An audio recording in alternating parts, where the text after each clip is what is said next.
Alright, today we're doing lesson 23 out of our math workbook. Let's get started. Number 1, 913 divided by 6.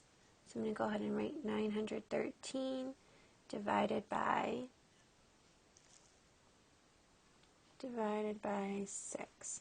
Okay, and I'm going to do the standard algorithm for this. So I'm going to follow the steps D, M, S, C, B, or divide, multiply, subtract, check your work, bring down. So it does McDonald's sell cheeseburgers.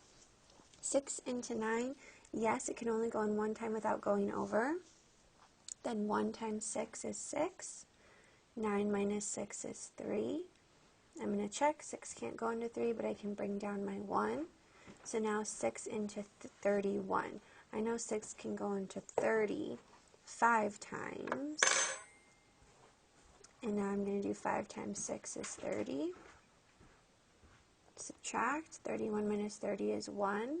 Check my work. 6 can't go into 1, but I have a 3 I can bring down.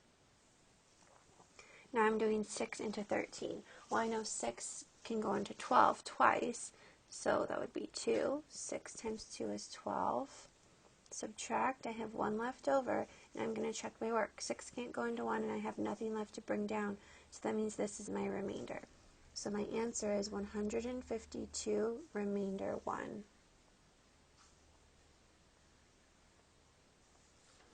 Alright, number 2.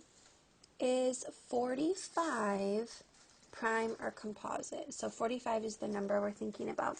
Prime means only 1, and the number itself can go into that number. So if this is prime, only 1 and 45 can go into it. But we know that that's not true, because if we think about our factor rules and the rules of 5, 5 can go into any number that ends in 5 or 0. So I know that also 5 is a factor of 45, and 5 times 9 is going to be 45. So 1 can go into 45, 45 can go into 45, 5 can, and 9 can. So that's more than just these two. So it is not prime, it's a composite number. Alright, number 3, 1,000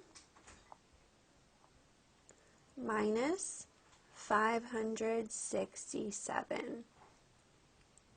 Okay, so I'm going to have to do a lot of decomposing here because I have a lot of zeros on top.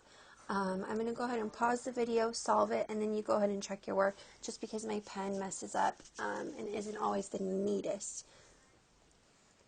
There you go. So the answer is 433, and as you can see, I decomposed my 1,000 into 10 hundreds, then I had to change that to 900s to give it to the tens place, so that was 10 tens, but I had to decompose again to 9 right here, to 9 tens to give a group of 10 ones over here. So I had to decompose all the way from here, all the way this way. So this is the final answer, 433. Alright, and number 4. Terrace made the following chart. So whenever we are given a chart, we go ahead and read it first. So Sounders tickets, $54. Seahawks tickets, $87. Mariners tickets, $24. So this chart here is showing you the price of the tickets to go to see these different sports teams. All right, Terrace has $300. So T for Terrace, and also the total he has is 300, and our unit, this is in dollars, okay? He buys one Seahawks ticket, and 3 Sounders tickets. So I'm going to go up here and mark Seahawks, it's 1, and Sounders, he bought 3. Okay, now here's the question. How many Mariners tickets could Terrace buy with his remaining money? So remaining, that's like what's left over. So I have to first find out how much he spent on these tickets here. Then that will tell me how much he has remaining and how many Mariners tickets he could buy. So this is a multi-step problem. So right over here, you can see that I did the first step, and I chose to take the total of $300 and subtract the Seahawks ticket, which was $87. So after I minus the $87, I have $213 left. However, now this was step 1. Step 2 is to now subtract the Sounders tickets from the $213. So $213 is what I have now, and I'm subtracting the Sounders tickets. But as you can see over here, I've started an equation, 54 times 3. And why am I doing 54 times 3? It's because he bought 3 Sounders tickets, so they're $54 each. So he bought 3 of them. So I need to find out what the total is for Sounders tickets before I subtract over here. So I'm going to go ahead and do 54 times 3. 4 times 3 is 12. 3 times 5 is 15, plus 1 more is 16. So he spent $162 total on the Sounders tickets. We were able to find that after we multiplied. Okay, so here's the money he has left, and this is the Sounders. Okay, SO for Sounders. So now I'm going to subtract this one. 3 minus 2 is 1. 1 minus 6, I can't do that. So I'm going to take a group of 100 and make it tens. 11 minus 6 is 5, and 1 minus 1 is 0. So now he has remaining money. He only has $51 now after he paid for 3 Sounders tickets and 1 Seahawk ticket.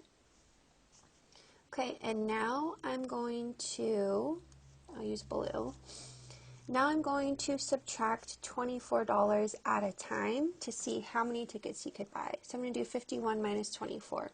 1 minus 4 can't happen, so I'm going to go over here and take a group of 10 and make it 10 ones. So now 11 minus 4, that's going to be 7, and 4 minus 2 is 2.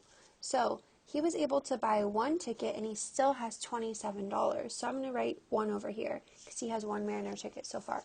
Well, if it only costs 24 and I have 27, I know already that he's going to be able to buy 1 more. 27 minus 24 is 3. So he's able to buy, that looks like an 11, 2 slashes for that. So he's able to buy 2 tickets and he has $3 left. So 2 Mariners tickets, and we can even write with $3 left. Alright, so before I end this video, let's just look back at how many steps this was. We had the total of 300. We subtracted the Seahawks ticket, so that was our first step. Then we were going to subtract the amount that he spent on the Sounders tickets. So it wasn't technically step 2 over here. This was step 2. We had to figure out what was the total he spent on those Sounders tickets. Then back over here, this is step 3. We subtracted that. Step 4, we were figuring out how many Mariners tickets he could buy. And technically we did 2 operations here, so this was like a 5-step problem. I'd be really interested to see how you guys solved number 4.